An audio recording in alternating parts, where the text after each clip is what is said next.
right here, we had a really big scratch. And you can't really see it now, but a way to check to see if you have swirl marks or if you still have scratches that are going to show is to use either water, mineral spirits, or acetone and wipe it on the finish. And it's going to reveal what just a natural clear coat would look like over your wood.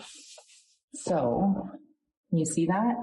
See how that scratch is still showing up? So I'm going to go back over this with 120 grit sandpaper, and I'm okay because this is solid wood, so I can keep sanding.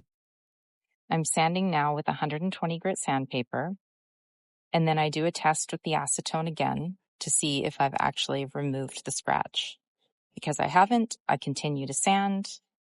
Once I'm confident that I've removed it, then I can go back in with the 180 grit sandpaper, both using the orbital, and then finally with a hand sand.